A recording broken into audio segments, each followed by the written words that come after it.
Hi, I'm Sharon Robbins and the owner of Clay Rituals in Lindsay. I'm Deb Craven and I own Wheelworks Pottery in beautiful downtown Cambrai in the city of the Kawartha Lakes.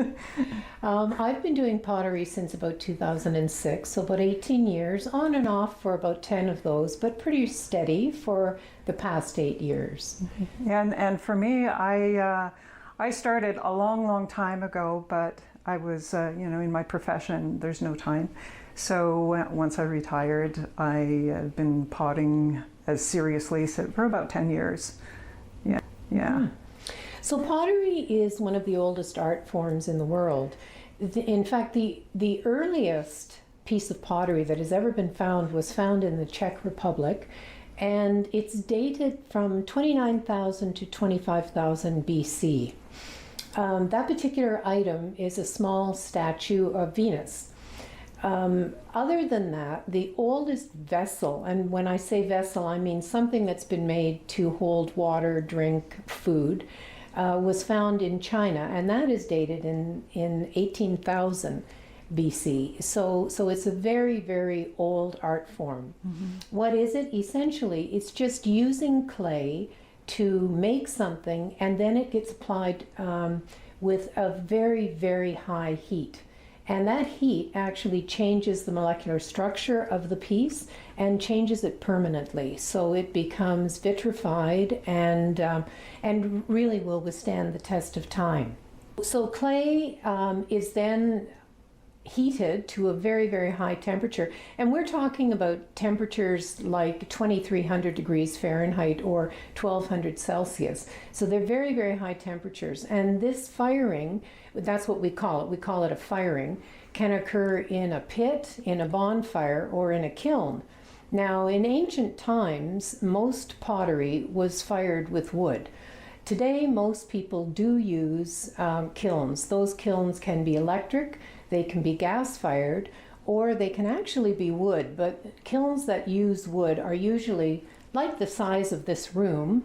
They're brick, and people are feeding in logs for 24, 36 hours to try and get them to temperature. Yeah. Behind us are examples of what you can do with hand building and wheelwork and all of this. So we have a platter here that's thrown on the wheel. This is a hand-built piece that first started out as rolling out the clay, much like you would roll out a pie crust. And this one here to its left is carved after being wheel thrown.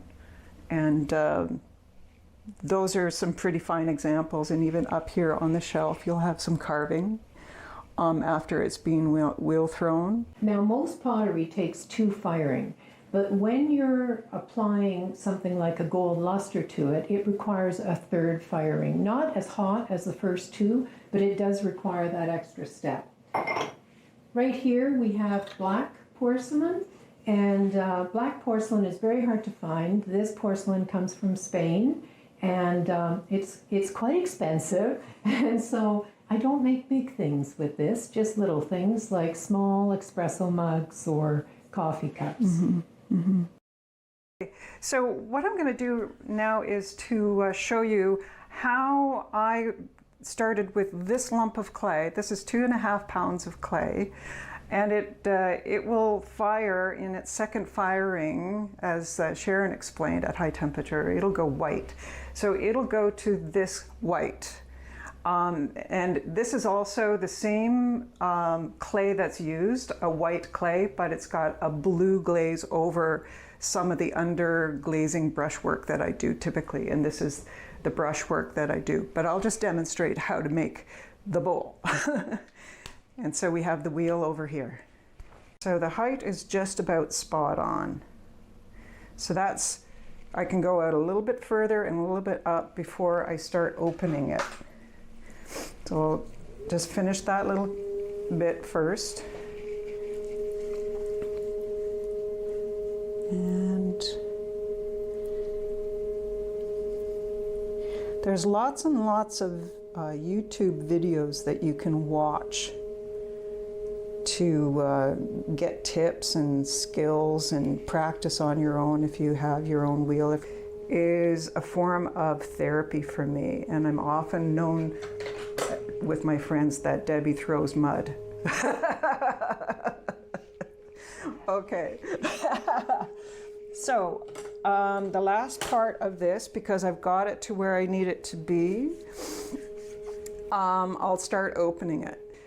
I'm using this, this is a recycled cedar shake, they call that? Like a shingle? Yeah, so we've, you know, my teacher from the guild made these for us, and I've had it for years. So I'm starting to form the bowl by using this rib on the inside. And it's creating a neat little shape on the outside. But on the inside, what I have happening is what we call the hump of shame, which is a ridge. So we gotta make sure that that ridge is pulled out. So the inside looks pretty good. And I'll use this hard plastic rib to get rid of the slip that's gathered from the throwing. What's a slip, sorry? The slip is this stuff here that is happening. It happens when you combine the water and the clay. So I just want to get rid of that, and that'll strengthen the bowl, and it'll help even up the drawing process. And you can compress the rim just by using your fingers as well, but I've got knobby fingers, and sometimes it just doesn't work well for me. But it will for this purpose. And so that's how you turn a lump of clay into a bowl. You've watched the process of throwing a bowl from a lump of clay and comparing it to what it looks like when it's completely finished right out of the kiln.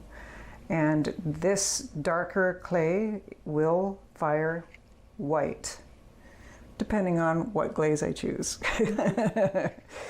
So typically when you work with pottery and you become a potter, we work with either a wheel, or it's hand-built, or it's sculpted, or a combination of all of three. It's whatever you're comfortable with and the technique that you've learned.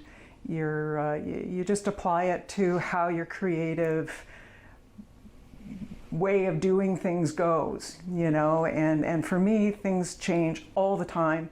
I don't have a formula. I just get into my studio and I'm like, let it happen.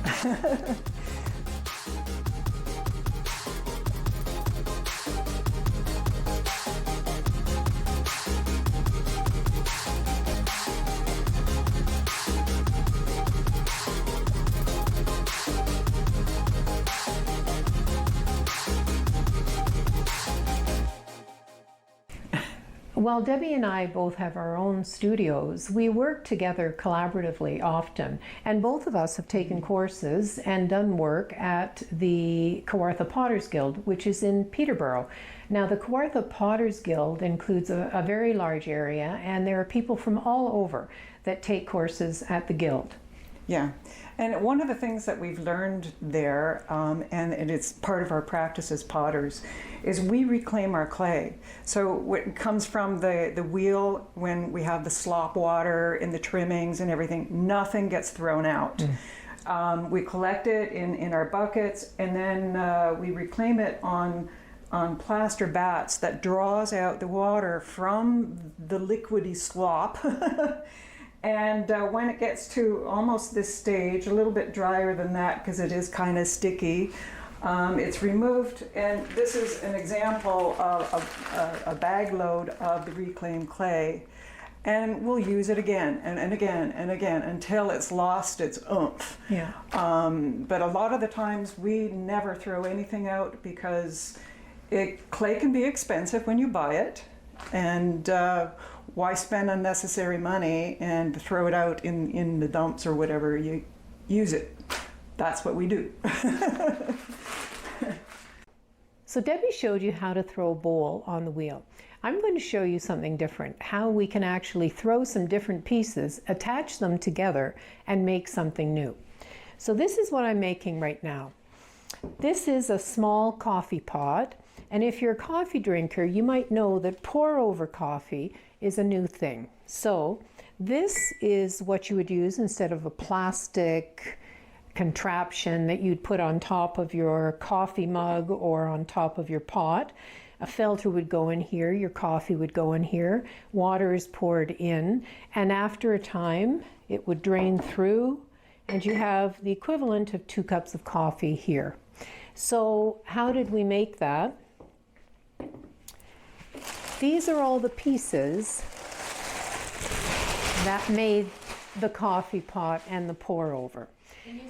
So the first piece we have is the body that is going to make the coffee pot. And first of all, these are going to end up being the same size, identical, when this is finished. The reason that this is so much larger is because with this particular clay, there's almost 12% shrinkage after you have 2 firings. So the first thing that we have to do is we have to trim this handle. Obviously the handle can't go on like this. And so the handle has been thrown as a sort of a hollow tube. And I like for these, because these coffee pots are small, I like a short handle or a short spout. And so I'm cutting that off on an angle. And the first thing I'm going to do now is I'm going to hold it up and see how that sits. And I think that's okay.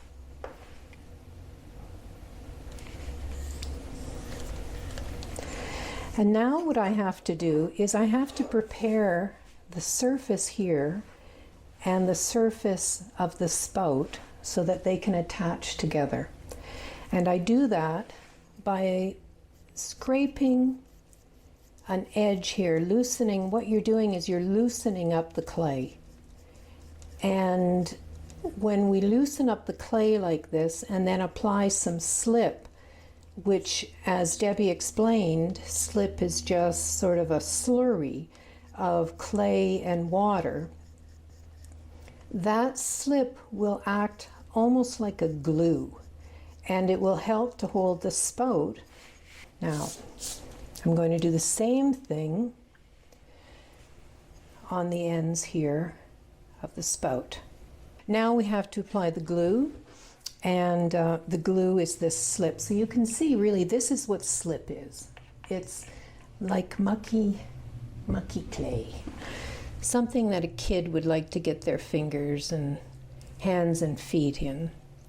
So we're applying that all the way around. And we don't have to apply slip on both sides. On both the spout and the host item. Applying it to one of them is enough.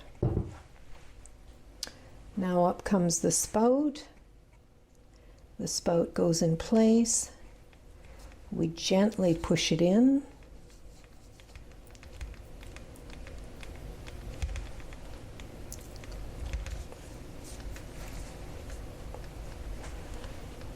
You want that join to be secure,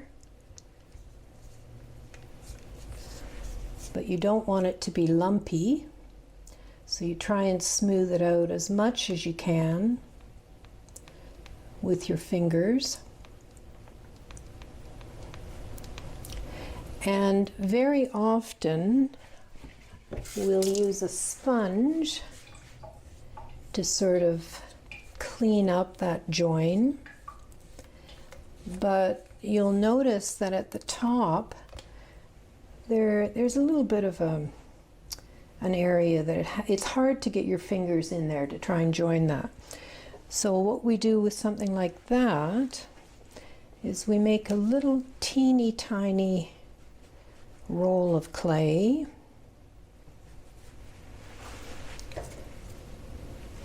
We apply the glue.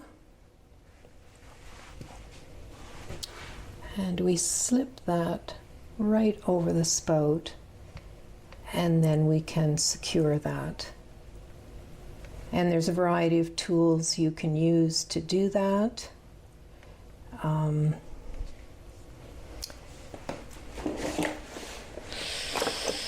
Sorry. I tend to use these rubber tools. I like them a lot. It allows you to just sort of compress that little rope of clay.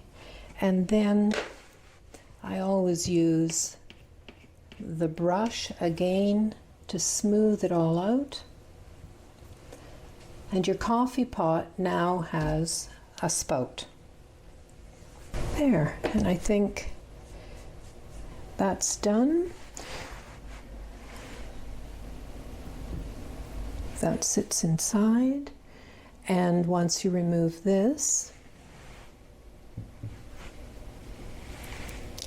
the lid will fit on the coffee pot. As you've seen the process of how we worked with clay, from beginning with a lump of clay to throwing on a wheel and hand building wheel thrown pieces together, you'll see that it is quite a long process. It is a lesson of patience, and the drying and the firing takes days and days. So it's something that you would do with a lot of pleasure and not a lot of pain, hopefully. We can be reached at our individual websites. I have a website that's debcravenpottery.ca. And my pottery studio is actually Wheelworks Pottery. So if you land on that, you're in the right place. And you can contact me if you want more details or to see the various pieces that I do. And I have a website as well. I'm also on Instagram. My website is clayrituals.com. You can also find my work at Houghton Creek in Lindsay. And both Deb and I are going to be at several art shows.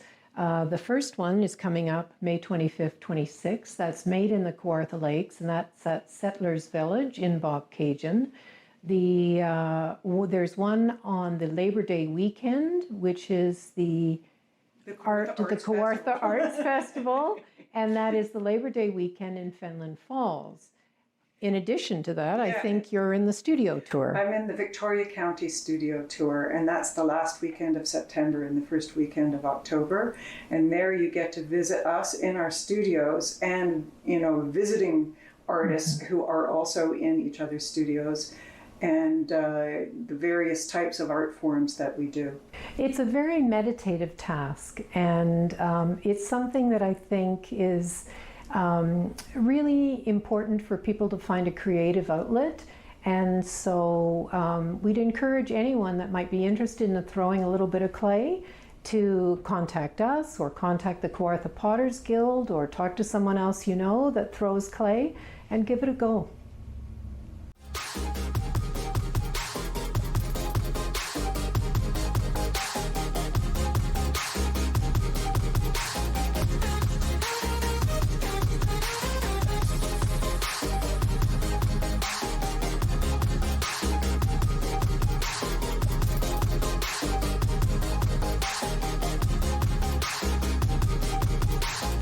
Our family business has been consistently growing over the past 20 years, and we are able to host tours of our facility that features our new production space that we got up in 2020.